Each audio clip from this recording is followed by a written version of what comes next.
Okay, good morning, everyone. Welcome to The Builder. Thank you for joining us this morning. Today we are joined by Guy Addison. Guy, want to come say hello? Good morning, Tamron, and good morning to the participants on today's call. It's really nice to be with you on this very nice, warm, summery day in early October. Well, it's summery in Joburg. I'm wearing a jersey.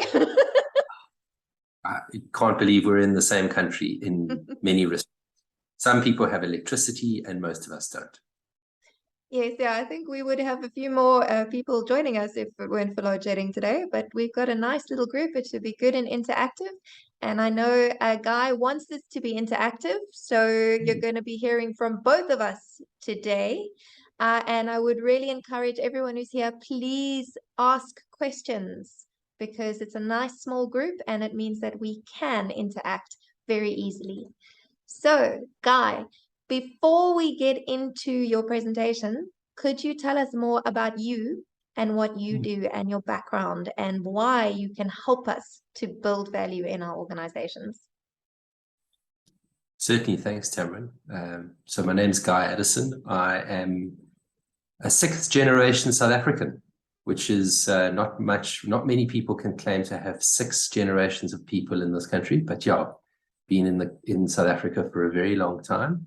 I live in Johannesburg. I grew up in all 4 provinces, so I've spent time in all 4 provinces and in the States. And that's not the Free States, it's the USA. I was educated at UCT. I did a finance undergraduate and then completed my chartered accounting qualification. I've had a very interesting career. I've worked in the listed space in corporates as a managing director. I've also worked in corporate finance, and my role today is largely as a consultant to privately run companies, and I assist them with corporate finance transactions and organizational development aspects, of which remuneration and alignment structures form a very, very important part. I'm married to Vanessa, and I have 2 children, Christian and Helen. Is that enough of an introduction? That's a fantastic introduction. Thanks. Thank you. So, Guy, today is all about aligning your team. So can you start with what does alignment mean? It's a bit like shooting a gun, really. If you align with where you aim your gun, you can make sure that where you want to go is, and where you want your bullet to go, it hits the target. And what's so important about building organizations of value and about strategy is that oftentimes what you aim for, you hit. If you don't aim for something, you'll hit it every time. But if you align your strategy and your objectives as an organization with what you like, with what you want to achieve, it's highly likely, not perfectly assured, but it's highly likely you will meet that. So alignment is really about trying to ensure that what you aim for, you get. And aligning our team is around making sure that when we're aiming our vision as a business owner, as a shareholder, as a director of a company, with where we want the organization to go, we're making sure our team are on the same page as us. Sure, that sounds really important, in terms of, because I speak a lot about not doing things alone and having a team. But it's one thing to have a team, and it's another thing to have a team that actually helps you achieve what you want. That's right. And oftentimes we think that just because we're the boss or we're the shareholder and it's our business, that everyone that's working in our business is the same vision, the same passion for the company, the same desire to make it succeed as we have, which is very rarely the case. It's oftentimes that the business owner is filled with this vision and this desire to put a dent in the universe, but the team that's with them have some kind of an alignment, but that's oftentimes not a perfect alignment. So really, if you're looking at trying to build value with an organization, and that's what I understand most of the people on this call are all about, is building value within the organization. Getting your team along with you is such an important part of that. That's so true. And well, you're talking about building value. So I am going to refer to something called the organizational journey. So can you tell me how that relates to alignment? So, yeah, that's really important. Oftentimes, people see their organization as maybe a static, or they define it by maybe the revenue or the number of people in the business or what it does. But in fact, organization, much like us as human beings, have a journey. We're on a journey of life. We start life as infants and babies, and we grow from that to becoming children, and then adolescents, teenagers, and then later we become grown-ups. And even there's journeys within that time. The same can be said for organizations. They follow an organizational development path. And what that means is, and this is a slide that I've put up, oftentimes our business is not a linear growth. It goes through some phases of massive growth or acceleration in revenues, but also different parts of the business have different successes at various times. And what we've got here on the left-hand side, if we just look at the typical sort of organizational growth perspective, is you launch a business, and that traditionally or normally is associated with quite low sales revenues. You're not making any money, you're making a loss, you've got no cash to spend, but very quickly you either succeed or you fail. And what we see of is businesses that succeed, but we forget that most businesses that launch never really get through the launch phase. They never get past the launch phase. But those that we see that are growing experience rapid growth in revenue, and that's reflected there by the sales line, and they start making money. So depending upon how much money it took to actually get the business going and up through that launch phase, they have to then start generating a return. Cash starts to improve and profit starts to grow up rapidly. And that's oftentimes the most exciting time to be in a business, this rapid growth phase. And there's so many things changing. If you can remember back to when we were teenagers, that was when we were growing rapidly, we were learning new things, we were really taking on the world, and there was such an exciting time. Oftentimes people forget how much change actually happens when you were going through those adolescent years. But we get from that growth phase, we get to a shakeout phase. And the shakeout phase is interesting. It's where a business either becomes a very stable and let's call it one phase of type of growth, or it gets to a maturity phase and it moves through that shakeout phase, and it either becomes a let's call it a listed vehicle, or it goes into becoming part of a bigger organization, or it stays static where it is. And it could almost liken that to our personal journey as well. You become a mature adult, a mature grown-up, and then you go into that inevitable decline phase. And every business goes through this phase. It goes through decline, and it can either extend itself and it can renew itself, or what happens is it gets taken out, or doesn't succeed, or something like COVID takes it out of its misery. What's interesting is that the cash cycle of business goes through the same type of journey, as does the profit. And those are all metrics by which we measure the organization, and that all have a relevance to the organizational journey. I love the correlation with a normal life journey, being a child and a teenager and an adult. And again, we all ignore the decline part of our personal journeys, but and unfortunately we can't renew the way a business can. But at least our businesses can. But tell me now, how does this journey relate to alignment and aligning your team? Well, oftentimes we think of aligning as, or rather a way of incentivizing and aligning our team as a one-size-fits-all type of solution. We either have to bring shares, give our staff shares, or we're sitting around the braai with friends and we're going, gee, I just can't get my manager to really deal with the business the way I would deal with it when I'm there. Why is the manager not seeing the business the way I see it? I mean, I oftentimes liken it to turning off the lights when you leave the room. When you pay the electricity bill, every bit of electricity that you'd waste is money going out of your business, whether it's at home or whether it's in your business. But if you're not paying that electricity bill, you don't oftentimes see that the lights are burning and no one's really at home. Whereas when there's alignment, a manager will see the business and wasteful expenditure like that in the same way the business owner would see it. And they'll start to treat resources within the business with the same kind of responsibility and mindset. And what that means is that that's really an attitude type of adjustment. But the way in order to get that attitude of alignment is very, very different based on not only the organizational development and where it is in its journey, but the individual concerned and the entrepreneur, the person who owns the business, and how they necessarily see that individual within the organization.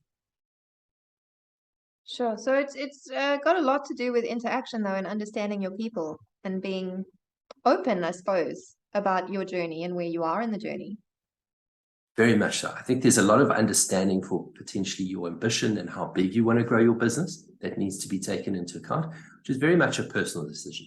Some people want to grow a multinational listed business that's a world beater in its respective field. Think of Elon Musk's type of a mentality and ambition. And some people are quite happy just with a small business, a family-run business. They might want to run it with their husband and wife. They might be quite comfortable with one coffee shop on the corner serving the best cappuccinos that they can potentially make, and beautiful eats, but they don't necessarily want to become a Starbucks. And so very much a personal decision around entrepreneurs and what they necessarily want out of life. But equally so, it's about the individuals that work in their organization. I oftentimes meet with entrepreneurs who want to give their staff shares, but their staff are at a point in their life stage where getting money, even if it's not a lot of money, is far more important than having an equity stake in the business. They really want to be able to send their kids to a better school, buy a car, buy a home, buy their own first home. Whereas entrepreneurs are saying, no, take shares. And it can become a lot more complicated when that decision is around, what is a share? How do I behave as a shareholder? What does this share entitle me to? What are the responsibilities that I have? So that's really the first question I ask with entrepreneurs and business owners is, what do you want to do with your business? And what kind of individuals work in your business? And how do you understand what their objectives are? Because it's getting into the minds of your employees, managers, and staff. That's equally as important as understanding the mind of your entrepreneur, your client. Yeah, so I suppose it's also, you've got to align yourself with them as well. It's not just getting your team to align with your values. It's you also got to align with where your staff are and what they want out of life. And what they want, yeah. Yeah, for many people, doing work is far more important than earning money. Entrepreneurs think that it's about, my staff are going to think it the same way as me. They're going to make the best cappuccino, and that's really what they're all about. But a lot of times staff are there for a job, and staff really want to improve their family's living style and their quality of life as an individual and as part of their family. So it's being able to put yourself into the minds of both individuals and being able to understand what the organization can afford, what alignment structure is necessary. I suppose that leads me to this next point here, which is can.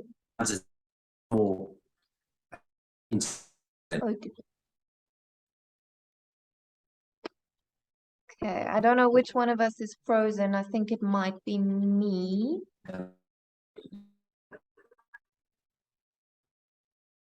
No.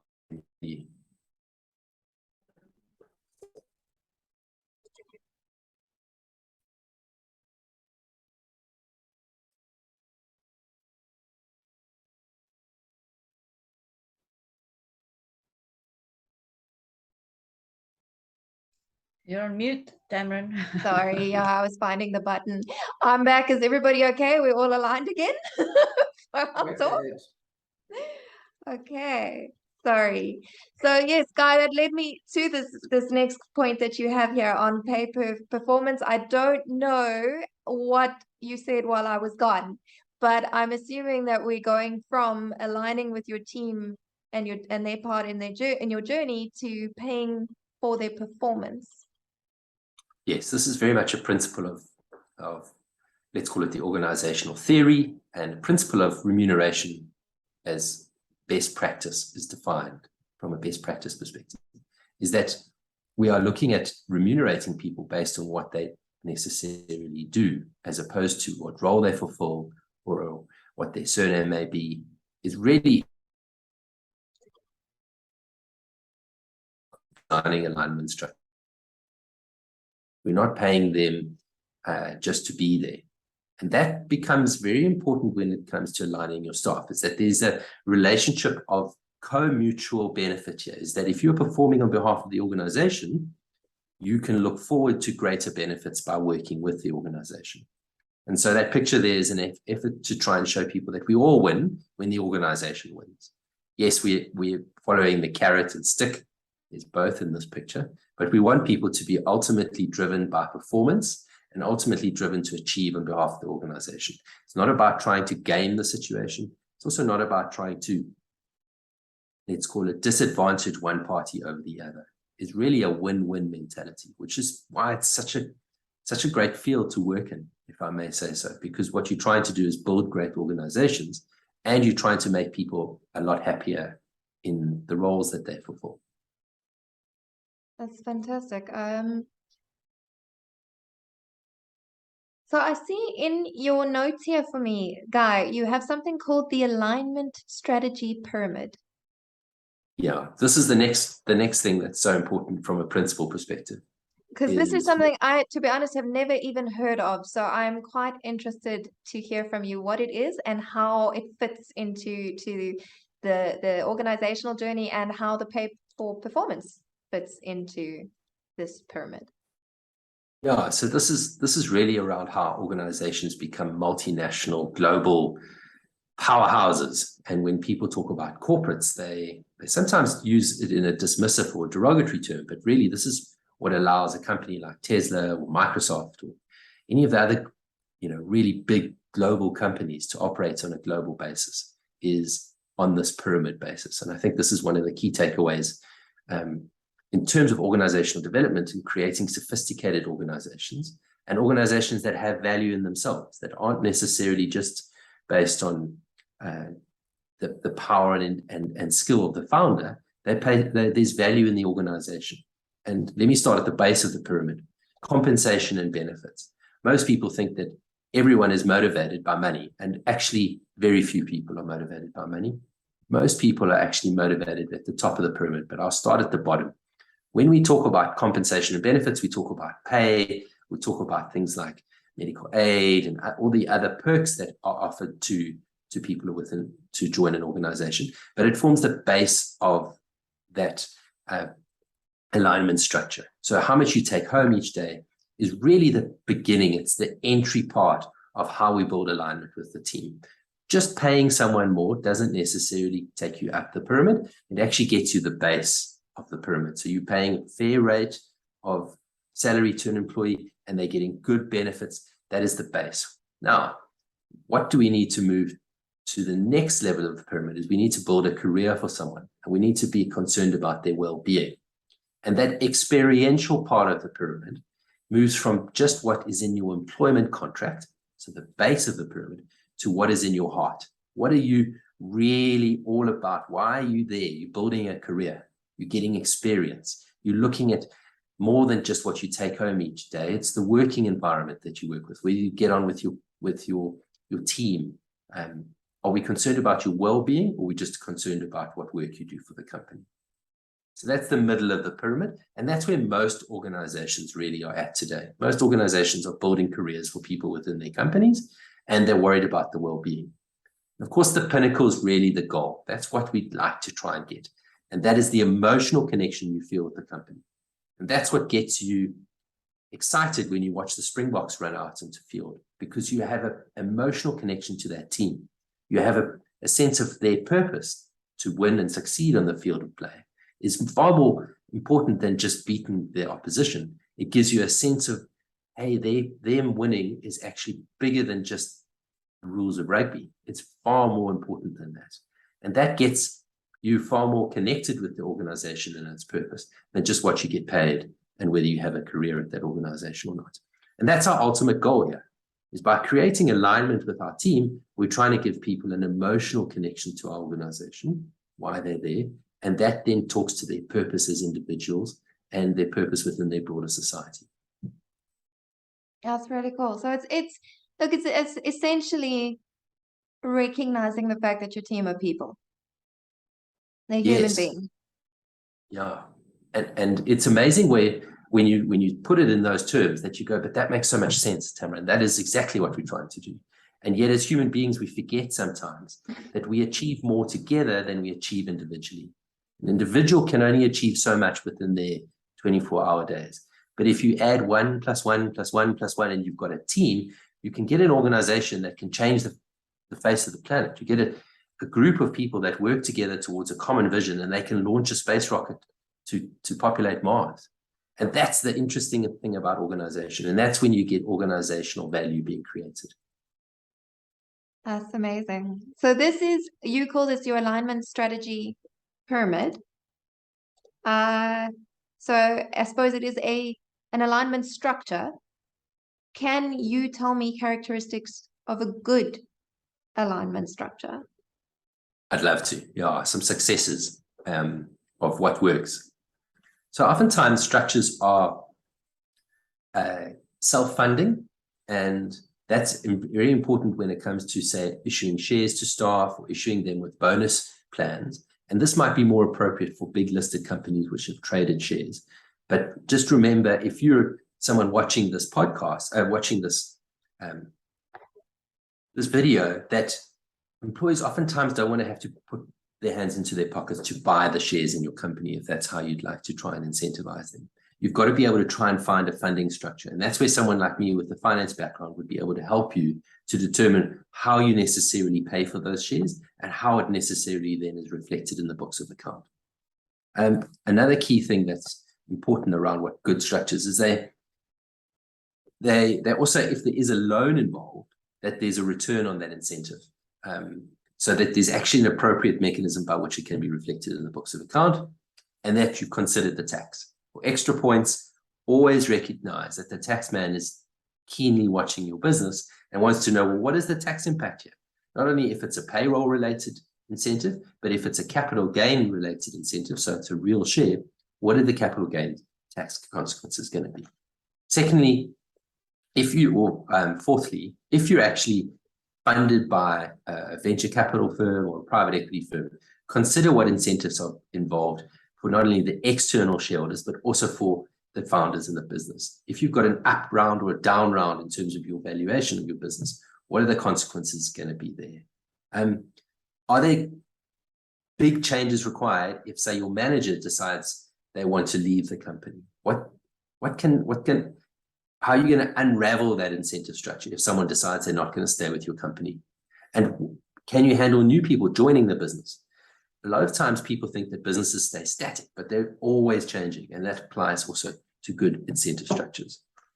And be prepared for the question, well, what's in it for me? That's very important when it comes to actually getting your staff to actually take on this type of structure, or any structure, is understand it from their perspective. It often requires a huge amount of interaction and onboarding of participants, so that you really get that alignment from the start. There isn't this massive gap in understanding between a structure that might be very simple for an entrepreneur to understand because they're well versed in incentives, but not for their staff to understand.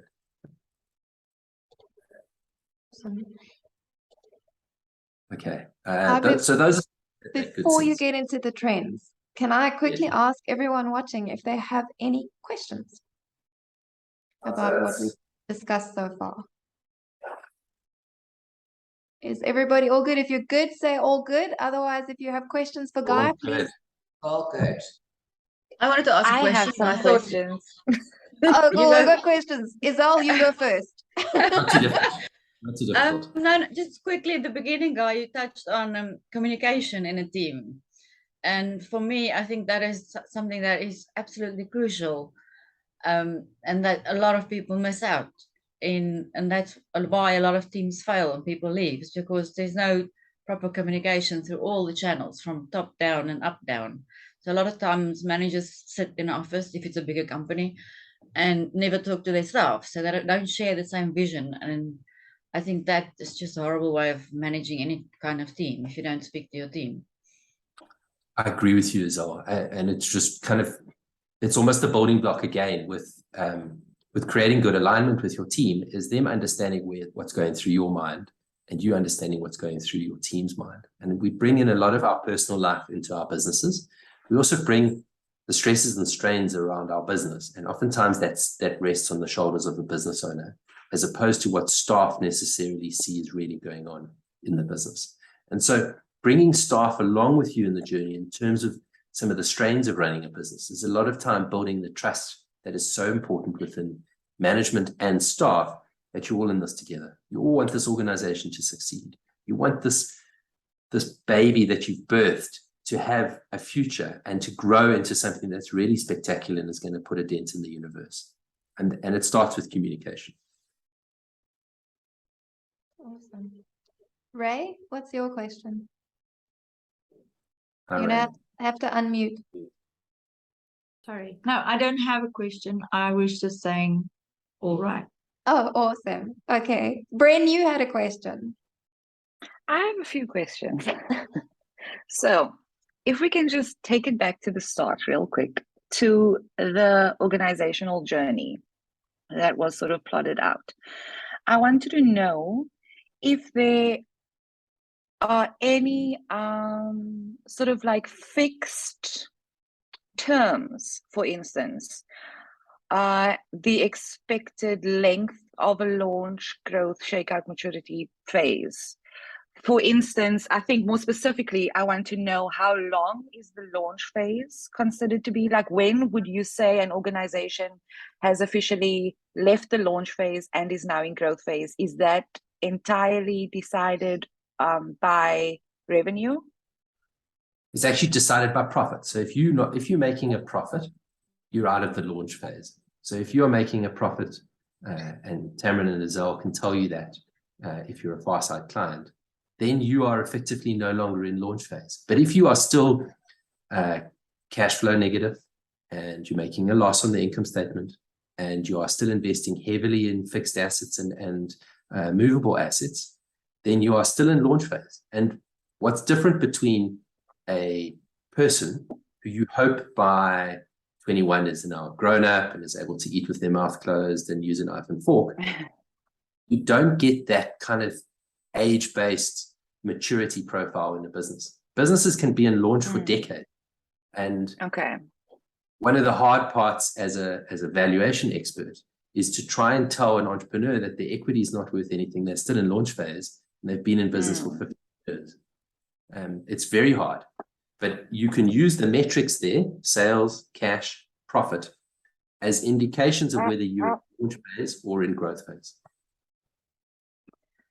Okay. And then my other question about this journey is that, do we want to plateau, or is that something we as business owners should try to curtail? Oh, that's such a great question. I love that question on so many levels. It really is dependent upon your ambition. It depends on what you want to get out of life. If you want to be like Elon Musk, then of course the moon is Yes. not even enough. You want to go to Mars. If you want to be Okay. someone that is quite happy running a coffee shop and making the best cappuccino, you can decide that at one single location, Brent Bradley's coffee shop is the best coffee shop in the world, and you can be comfortable running that coffee shop. It really is up to you. That's the fascinating part of business. And you should never accept anyone else's, let's call it, shame or ambition for you. You should make those decisions yourself. You have the power to decide how big you want them. So with that, because my partner isn't here, but we are definitely on the same page in that we don't want to plateau. So obviously we look at things like starting a new, just to use your analogy, like adding to our family with siblings. When is the best time then to sort of bring those siblings? Like what should Launch the a age new gap phase. be between to launch a new phase? You should. Just to sort of that will hopefully feed into the older sibling phase, to keep the older sibling from plateauing, but It's a bit like saying, to not like pull it asking the down. family doctor, when the right time is to family. You need to have a consult with me or with Tamrin or Zell, and we can have a consult with you and understand you as a person and your business and your partner, and then we can provide valid advice. But it wouldn't be appropriate for me to give any advice on a forum like this with not only other people listening in, but without a thorough understanding for you and your personal circumstances. A bit like me as a medical doctor giving you a prescription online. It just wouldn't. WebMD. Yeah. Okay. What I can say, Bren, in terms of when is the right time to start something new? The wrong time to start something new is when you're cash negative. So don't even think about new launches or new phases until the phase that you're in is making you money. So basically we have to, I think a rule of thumb would be get your firstborn into maturity and then consider their siblings. Yeah. Or at least get the Because you firstborn to be able to feed themselves. Yeah, as a but parent. that shakeout phase worries me. Yeah, I love the metaphor, and it certainly works if you've got children and you're thinking of having another child. But to a large extent, it also works in business, that metaphor that we've used. Okay, Awesome. thank you. I do have more questions. But we're moving on from the journey now. We're moving to the alignment side of things. So it was a nice surprise to see that we've been working with this pyramid thing organically without us knowing it existed, because that's exactly how we've built our little engine that could. And my question, so I have one sort of like throwaway question, because you were talking about success of like the multinational owners of the world, and like Amazon was the first thing that came to mind, because they definitely do not have this pyramid thing when it comes to their people, and yet they are rulers of the universe. So obviously I don't want to align with Amazon. I'm just saying that there seems to be a bit of wiggle room for bad people to make a lot of money off the backs of the staff. But that was my throwaway. My actual question is, in terms of funding structures, because what we're looking at now are in terms of our growth, and we like to call them missionaries, bringing people into the organization who share our beliefs and values, and they're not just staff members. And we were looking at equity, but so the buying into the company, because we work with freelancers, we know that that's probably not going to be the first option for them. And we actually, to be honest, we weren't even considering money. Is that a mistake on our part? We were considering offering them equity in return for service. Bren, I appreciate these questions. They're all valid. And again, I'm going to use that sort of get out of jail free and say, please set up some time and we can then consult with Okay. you. Cool. I sort of got a couple of slides that I just want to share with you, and then I really look forward to either Tamrin hearing from you or you making a consult time with me, and I'll gladly consult with you. That's what I do for a living, is consult on these specific matters. Cool, thank you. With your permission, Tamrin, may I sort of start talking about some of the trends that we're seeing and what's happening? Thanks. So what's happening in incentive designs in terms of bringing people, and this might speak nice to what's happening in Amazon, and no organization is static. That's the most incredible thing about organizations. They're always moving. And if they're not moving, they're dead. It's a bit like the universe. It's always turning. It's always stuff going on.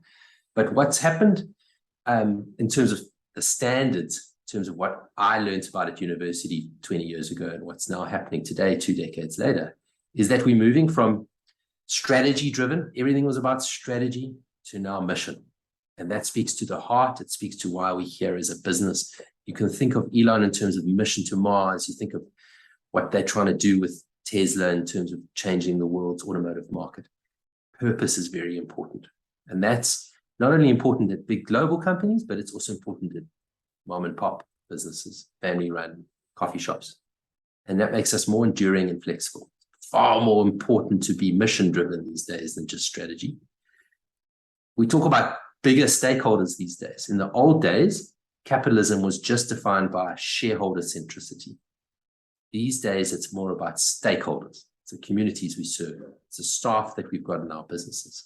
It's the environment. It's the social impact we make as an organization. It's the governance way, the way we govern ourselves. It's much broader these days, more complicated, without a doubt. But I think it speaks to a recognition that organizations have a much bigger role to play in society than just making money for the founders.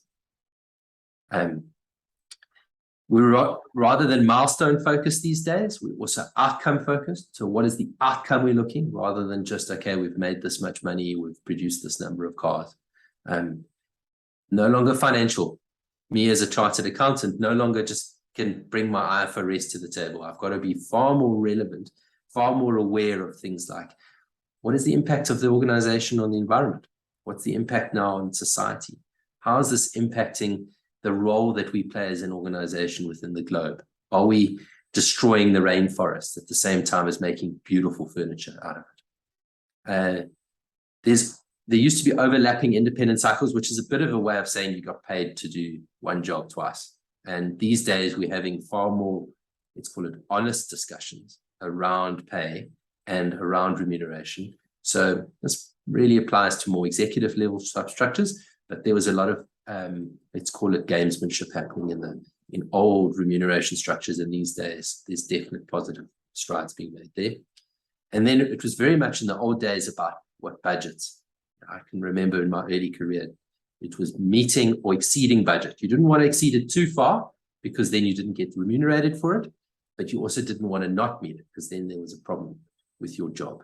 So these days it's far more evolved than just meeting budgets. So there's less manipulation available to it. It's far more enduring over time. So that's some of the risks. Those are some of the key things that's changing. Some of the risks, and I'm not sure what happened to the last word, but there's a tiger in the bush in terms of what are the risks and key things to watch out for. Firstly,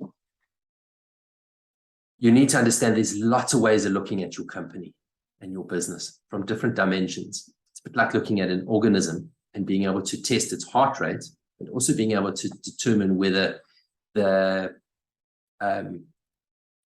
organism is healthy on other metrics. How quickly can you run? How fast can an organization, how agile is it? And those are where people like Tamron and Azelle can be so helpful, because they might be able to differentiate between revenue and cash and be able to distinguish between those two metrics as indicators of health of your company and your organization. But what I'm trying to tell you around this slide is, when you're looking at aligning, consider the impact of your alignment structure on the company, for the participants themselves, and the existing shareholders. So it's being able to almost split your brain into different compartments and see things from different perspectives. Also look at how things work for investors and funders. I've always said that SARS always want their pound of flesh. It's very important to understand how SARS view alignment structures. And then consider things like government and BEE. BEE has a big role to play in terms of shareholding these days, in terms of your empowerment points and your credentials that you receive. And that needs to be taken into consideration if your organization is trying to, say, enlarge the shareholder base. What impact is that going to necessarily have on your BEE credentials, which is applicable to South Africa? So my takeaway point today is the alignment of interest will often mean a compromise is found between all parties. Oftentimes entrepreneurs and business owners, founders, they really want an answer, or they want a structure that meets their objectives entirely. 100% of their objectives are met, and staff are naturally going to then just be aligned. And unfortunately, it doesn't work like that. It requires a compromise, not only for things like tax, cash flow, things like valuation, but also from a staff's perspective, it requires compromise on their part, because Suddenly being at the top table doesn't mean all their problems are resolved. Suddenly being a shareholder in the business doesn't mean that they're a bosser. Doesn't mean that now suddenly they get to drive a fancy car and live like the boss lives. They just necessarily now take on a whole new set of responsibilities for the company. And so compromise is oftentimes a part of alignment, which is hard to understand as an owner, shareholder, and sometimes as an employee as well. How am I doing for time here, Tam? I'm aware that. You have plenty of time, Tom. Thanks. So in true consulting style, I've reduced this challenge to a 2x2 matrix. And what we have on the X or horizontal axis is your ability to influence results. And on the Y axis, the vertical axis, we have your potential scale of impact. So that is necessarily how big of an impact is this going to have? I refer to my original analogy of turning the lights off in your office. Yes, that makes a difference because you're saving electricity, and that's not necessarily a bad thing today if you've still got electricity where you work, where you live. But does it have a huge potential scale? Probably not. Probably saves a couple of rands every month in terms of turning the lights off when you leave your office. So that would be something, an example of a potentially low scale of impact. And you have the ability to influence those results because it's your finger that turns the lights off. It has a high ability to influence the results, but a low potential scale of impact. So that's one kind of way in which you've got alignment. You don't obviously want to be in this quadrant, in the low, but you also don't want to be in this quadrant where you have a high potential scale, but a low ability to influence the results. You also don't want to be in this quadrant where you have a high ability to influence results, but it has a low potential scale of impact, which is the example I just used around turning the lights off.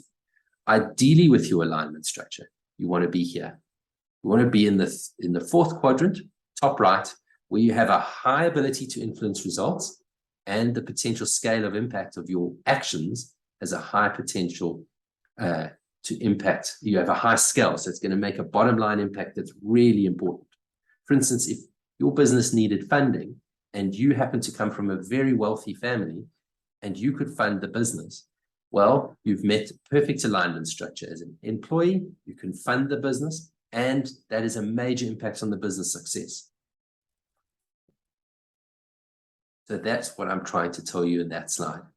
I hope that makes sense. And oftentimes, when it comes to implementing a different structure, it's about determining whether you can fit in which quadrant you necessarily fit as an alignment structure. Everyone has their best idea of what they'd like to implement as an alignment structure with their teams.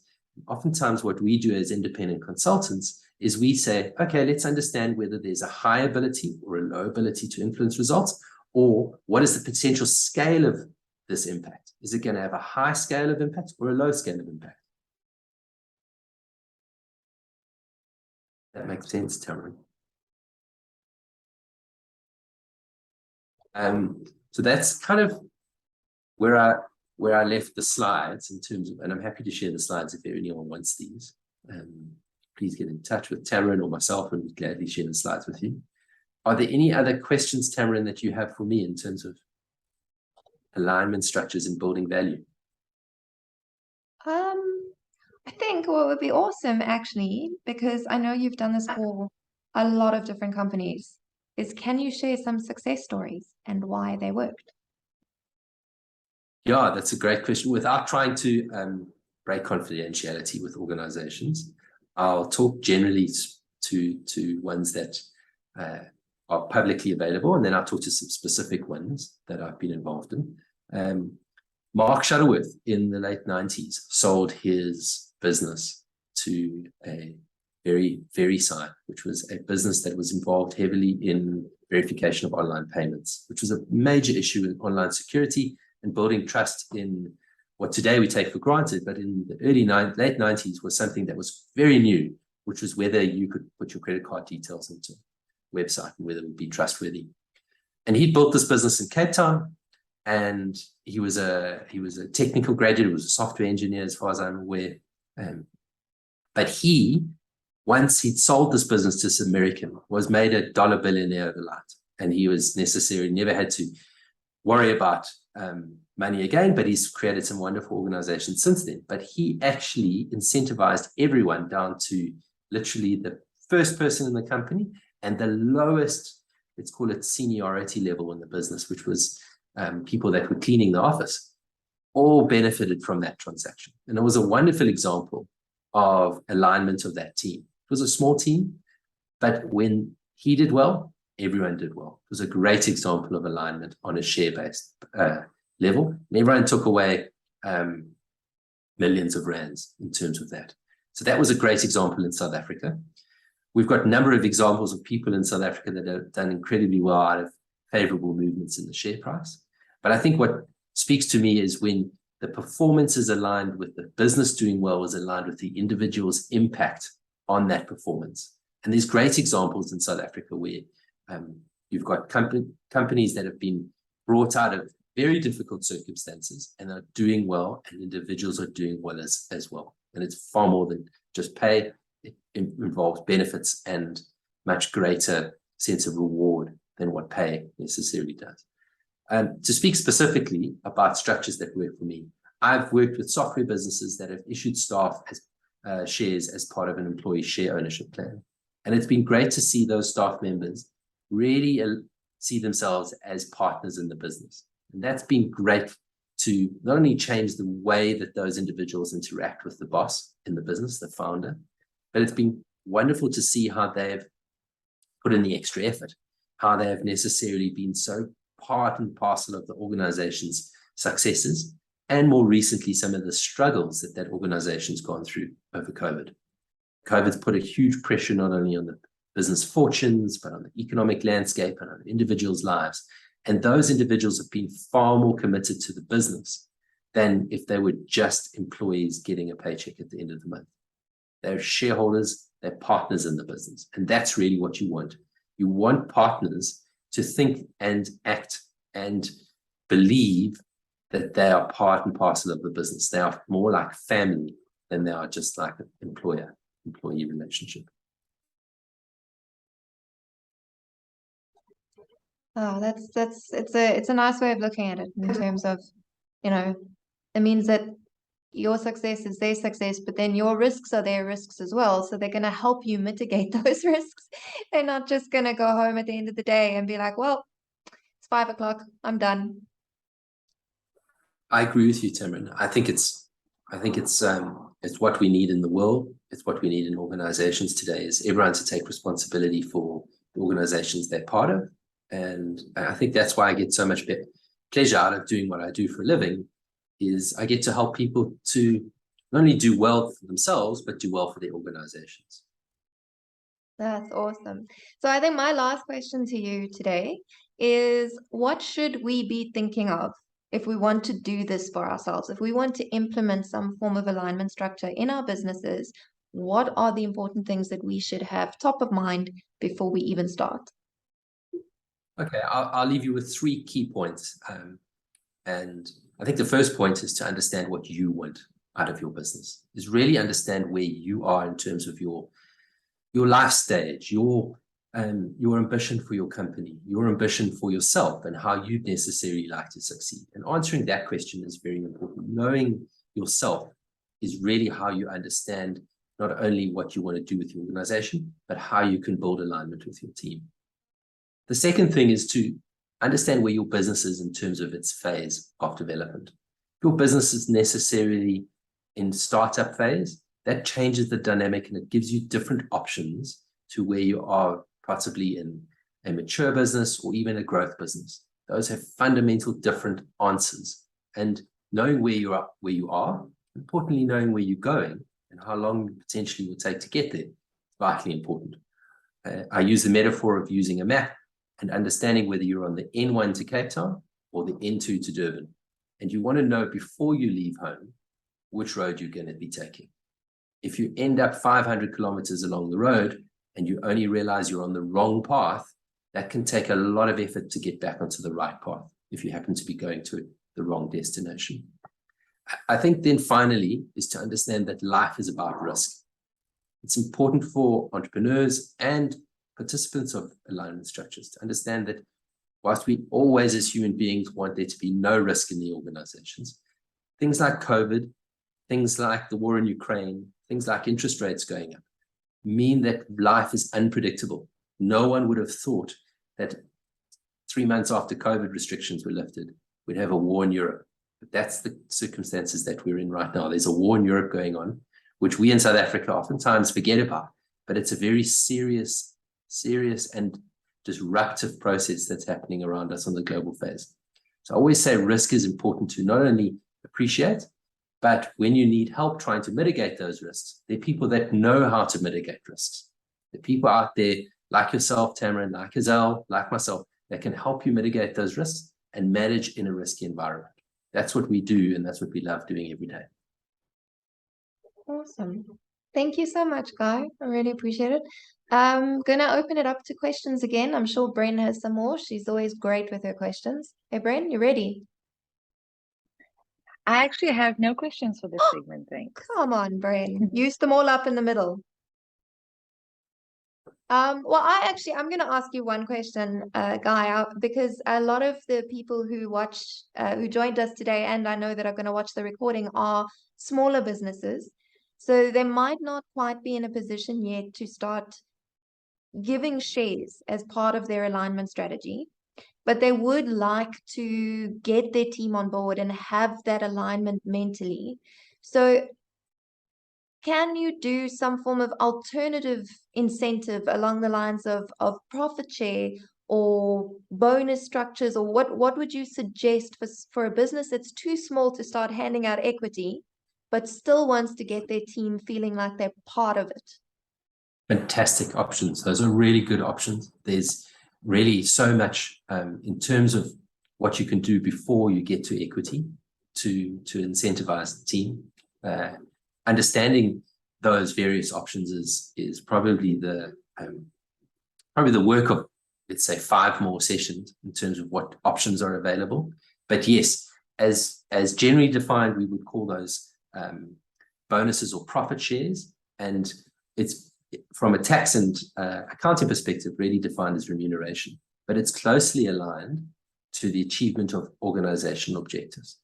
So if you can look at trying to achieve certain organizational objectives that are realistic, oftentimes we use the acronym SMART goals for your organization, and then on the other side of that equation, getting the team that are with you to buy into achieving those SMART objectives for your organization, then yes, profit-based incentives are fantastic ways of aligning your team.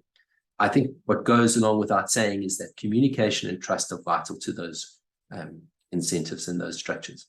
Communicating with your team how you're doing around achieving those goals, and that oftentimes means looking at your financial results and seeing how you're doing as an organization, and then making sure that the team understand necessarily how far you need to go. Are you, to use the metaphor again of going in a direction, are you 300 kilometers away from your destination, or are you 1,200 kilometers away from your destination? And oftentimes that can then drive the right behavior in terms of getting closer, showing progress, making sure that people know where you're going, and then being able to reward people is a fantastic feeling and a fantastic privilege really as a business owner.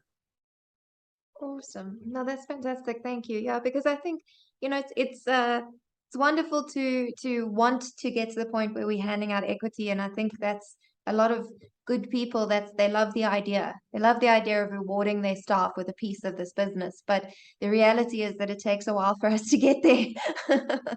So it's nice to know that there are steps that you can take along the way that will still make your team feel part of things. And I think from everything you said today, my feeling on it is that you start with the top of the pyramid and recognizing that your staff are people. I think you're going to get a lot more alignment and a lot more team buy-in when you recognize that your team are human beings with their own goals and their own needs and their own worries. And if you're helping them with theirs, they'll help you with yours. Well said, Tamarin. Thank you. It's been an absolute pleasure. I really appreciate the opportunity. It's been a pleasure having you. Thank you so much, Guy. Are there any questions for Guy before we close off today? Any extra? Everybody all good? All good. Thanks, Guy. Thanks so much, everyone. Nice to meet you all. Wish you well. Thank you for joining us and enjoy the rest of your day. And yeah, if you have any questions about structures, you can give Guy a shout. He does have a profile in the member portal, so do go have a look.